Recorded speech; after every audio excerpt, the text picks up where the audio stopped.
Jessica Dheere, and I am the co-founder of SMEX, but I no longer work for SMEX. I'm on the board, and I'm the director of a program called Ranking Digital Rights that's loosely based in Washington, D.C. You may have met a couple of my colleagues here, Zach and Leandro.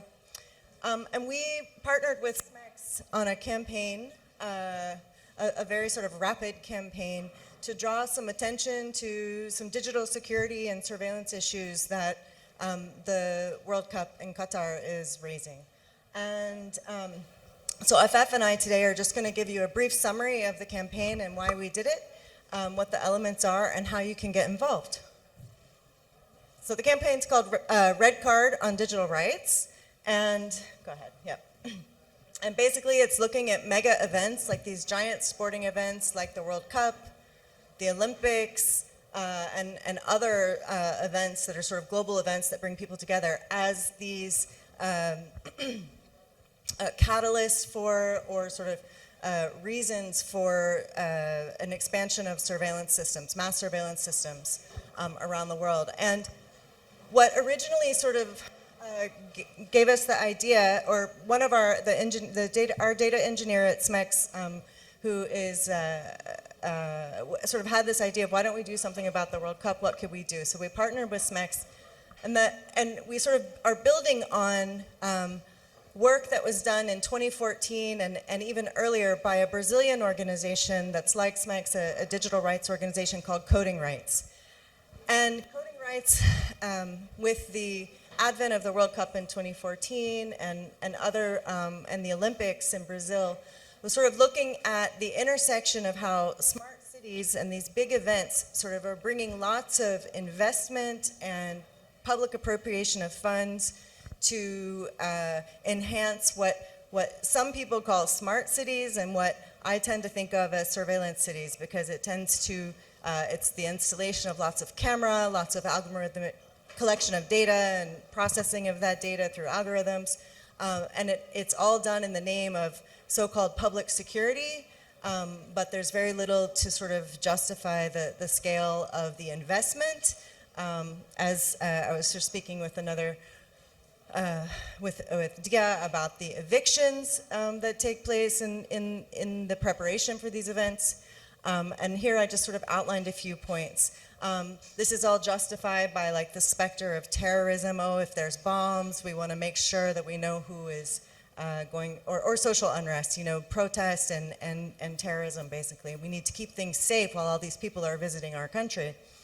It sort of encourages corruption because these events are always implemented on very tight timelines, and so regular procurement processes, if they exist, are not necessarily followed, so it leaves a lot of opportunity for graft and commissions. One sort of scholar has referred to it as a kind of militarized urbanism that sort of grows as these events are being held. And the problem is the surveillance doesn't go away once the event is over. The surveillance stays in place.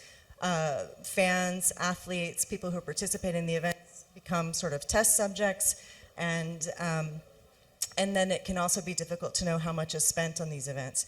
And added to that, there's little proof that increased security actually, that increased surveillance actually increases security. So, and I sort of theorized that Brazil, which is a more representative democracy, it can feel very authoritarian to have these surveillance systems in a country like Brazil. So what happens in a country like China?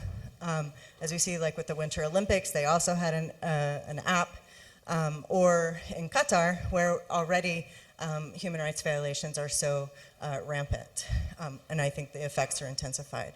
So this is just a very quick, this is one of the Coding Rights information graphics that was done during sometime around the 2014 World Cup in Brazil, and you can see here the Pan American Games in 2007. They sort of did a historical retrospective of how technologies get integrated to or invited into these countries and systems because of these mega events, and how they sort of indirectly affect the legal environment that surrounds sort of privacy and data protection. And this is a very detailed graphic but it bears sort of looking at more closely. So you can find it if you search for coding rights and mega events, you'll find it.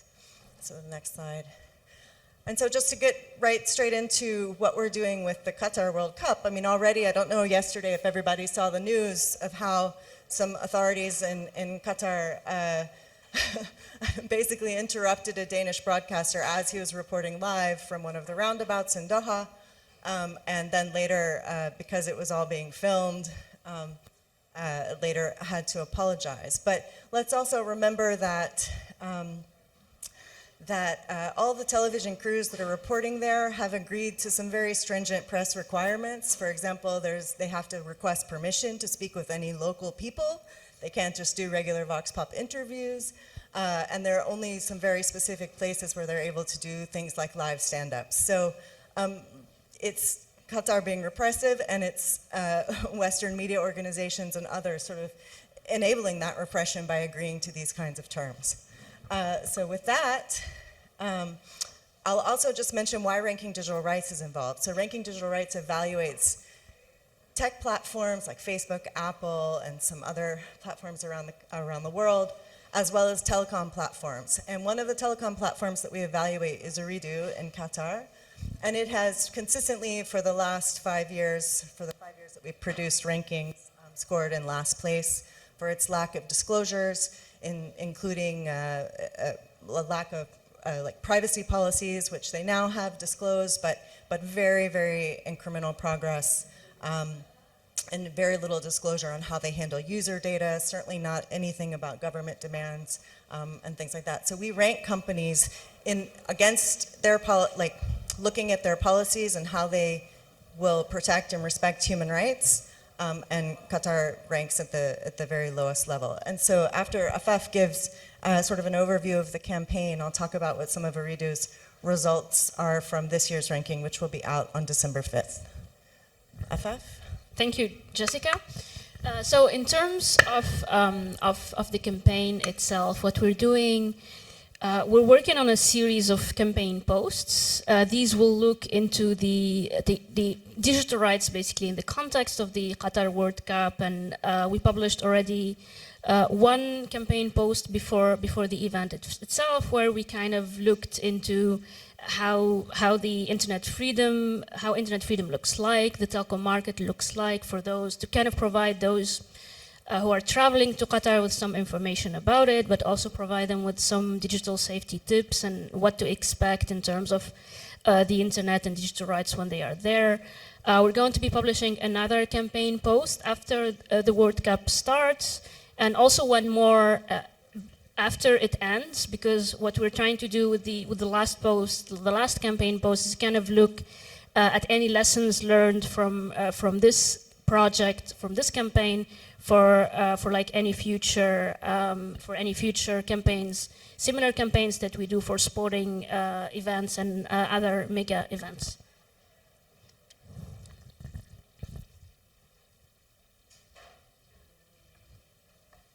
I can just continue. Oh,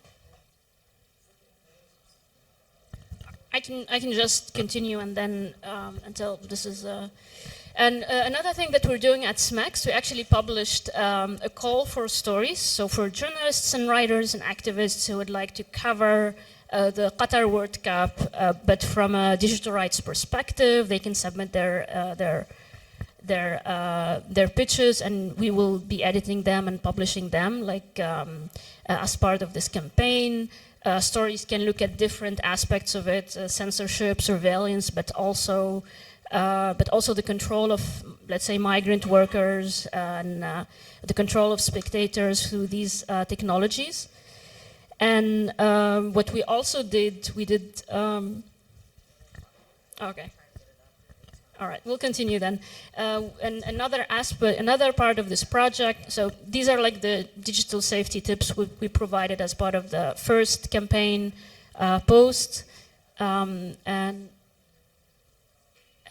this is like our call for a story. So if anyone is interested, please either talk to me later after this, or you can just go to our website and you will find the call. What we also did, I'm not sure how many of you heard about Hayya, which is, or how many of you is planning to attend the World Cup, but for those who are planning to travel to Qatar, or even residents inside Qatar who want to enter stadiums, will need to have, there is a mandatory registration system for anyone who's attending the World Cup.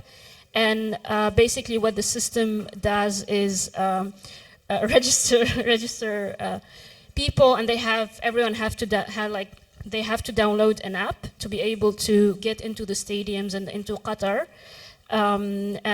This app is called Hayya.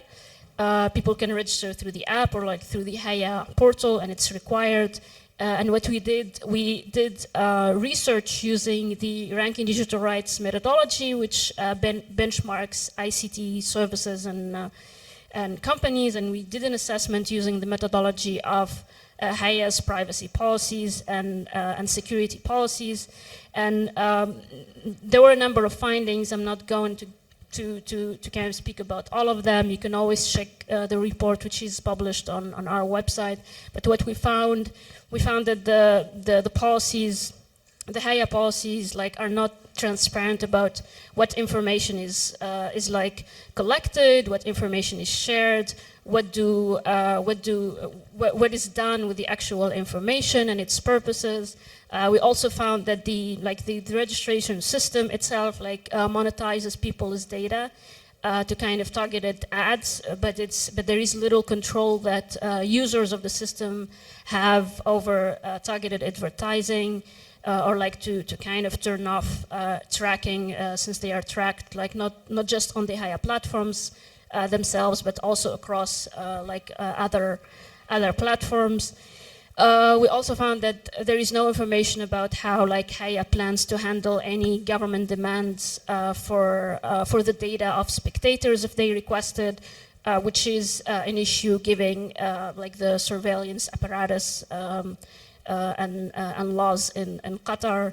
And finally, in terms of security, very little information is offered about the security mechanisms or systems that the system puts in place to protect the information itself, monitoring employee access or how any data breaches are handled.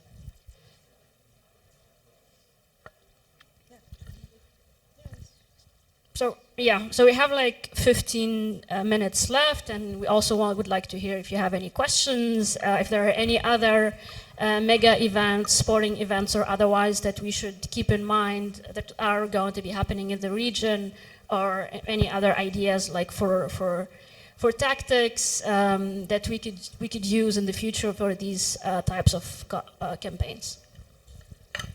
Great.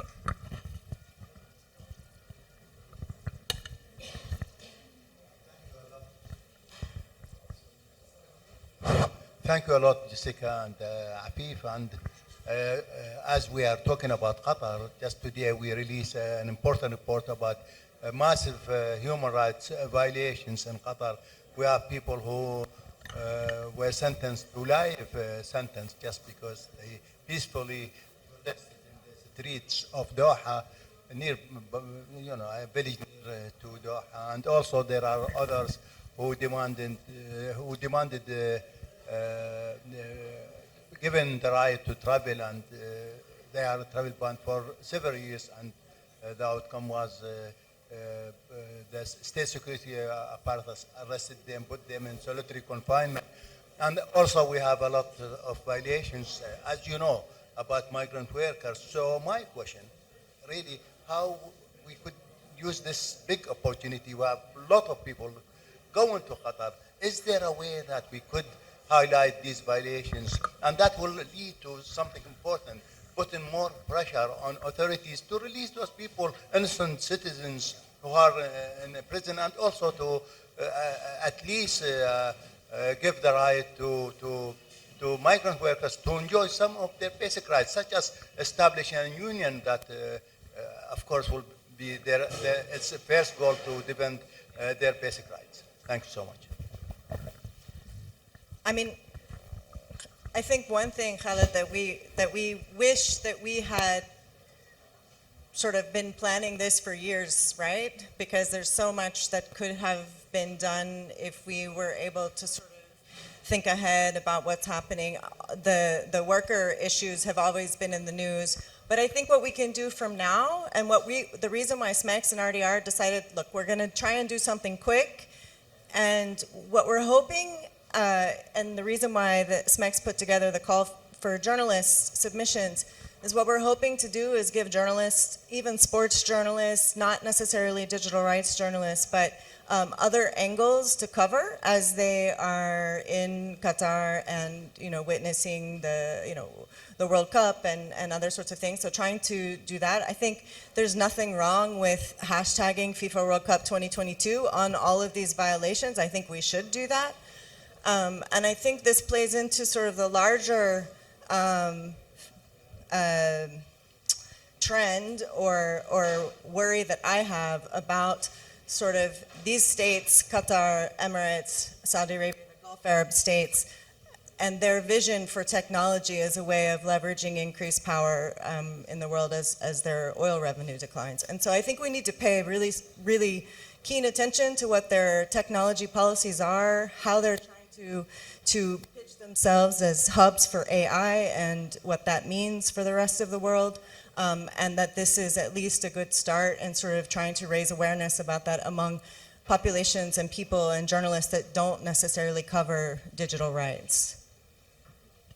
Afef, do you want to add anything? Yeah, I don't have much else to add, but like for a few, I mean, this is just not for sporting events, but we're hoping like to replicate this work for other mega events like like a lot of these countries are attracting all of these big events right now, like the climate summit in Egypt, and hopefully in the future we can plan ahead and coordinate more, like we can include more of our partners, because like one or two organizations, it's not enough. It's really not enough like for us to have like the big impact that we want to have. So, and this is where like we kind of like this discussion for us, like to pitch also ideas and to kind of learn from the whole process.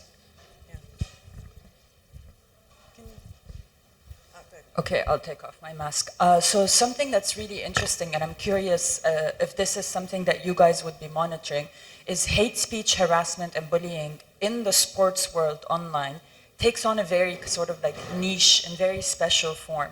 And I can tell you, for example, in the Women Euros, I'm from TikTok, so I'm just speaking on. So we realized that, for example, on women's profiles, at some point they would say things like Mindy, Mindy, Mindy. And no one is going to pick that up because, I mean, it's a name, so you're not going to report that.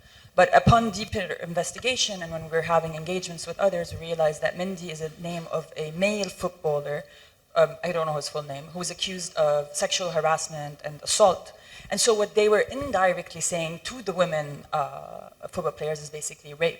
And so that's how we started picking up on these like very nuanced ways of fans or users harassing, bullying, basically disseminating hate speech towards others. And it's mostly women and people of color who are the victims of this. So I was actually curious if you guys are looking into this, because in the sports world, and I'm not very into it, it is fascinating how hate speech and bullying kind of revolves and how it works, and would love to know more about it, because it's very nuanced and also it's very hidden, it's very covert, it's not really in your face.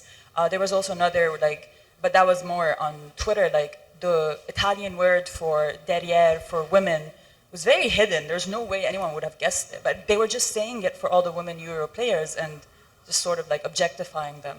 So that's something I'm really curious if anyone's digging into it. Thank you.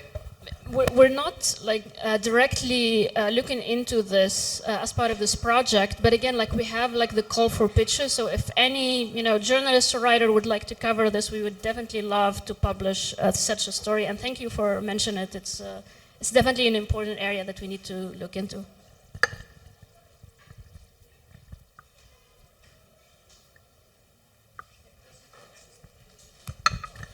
Just really excited to see this work. It's very important. I worked with Coding Rights on the 2016 surveillance research that they did, and it makes me think, I think it would be really good to direct your pitch to people who have survived previous sporting events. So, for example, for those who don't know, when with the Olympics, as Jessica mentioned, there was mass evictions. I mean, they just evicted so many people from their homes. In addition to all of the surveillance, there was also stuff that happened with Grindr and OkCupid with the athletes and people getting outed.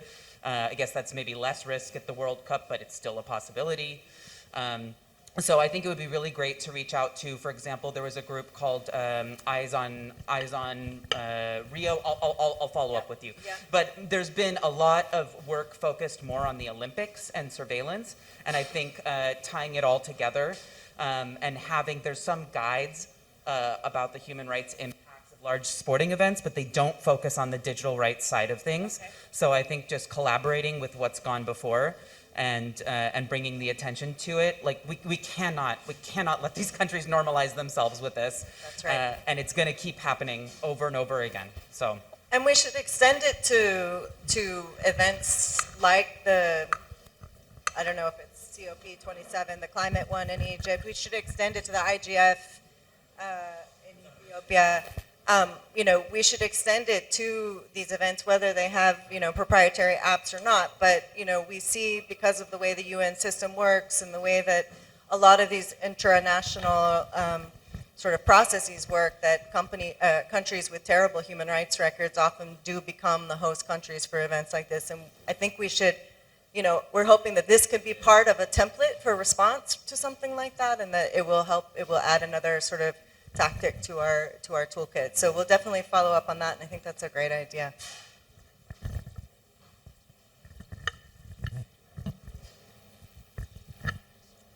And also, I'll just say, both with regard to the comment from the lady from TikTok, and also that there's 3 parts in the series, I think Afef mentioned, and the last part will be sort of a retrospective. Like, we sort of thought of it as before the event and sort of in the stadium, and then after the event. And after the event could sort of digest sort of lessons learned and, what other resources are, and sort of incorporate, the harassment piece, which I didn't really know anything about. So. Okay, so I have a comment or answering to the last question. As we are sort of dealing with all the background stuff, the political games behind this, the mass attention will be on the games, on the players themselves.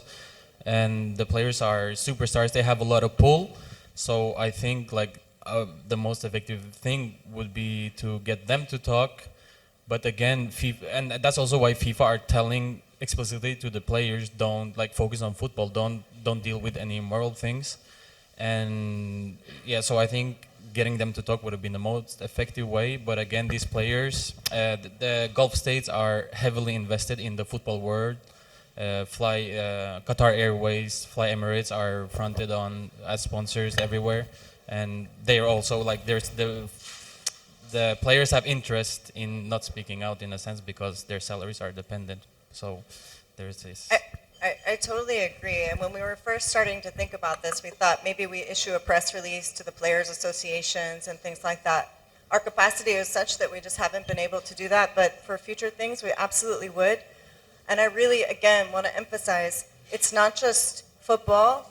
You see Saudi Arabia trying to enter the golf space with all of its money and to also normalize in golf, pulling a lot of people away from the PGA Tour and sort of saying it's this alternative, thing. But again, it's about normalizing their power.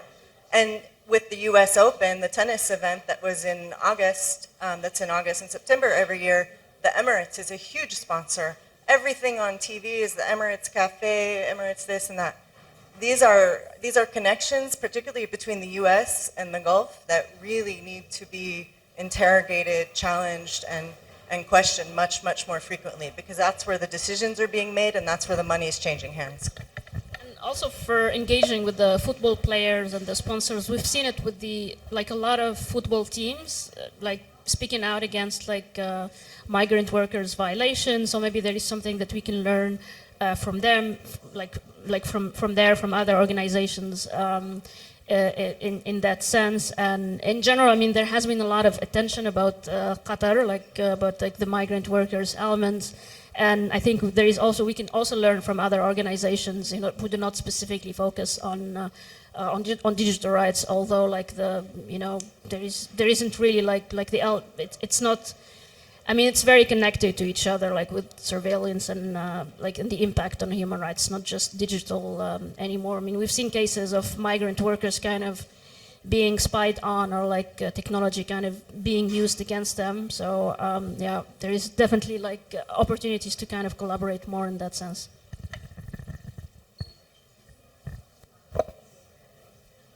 We're a little bit over time because we started late, but if there aren't any sort of final questions, maybe we just wrap up. Okay. Thank you, everyone. Great. Thanks, everybody.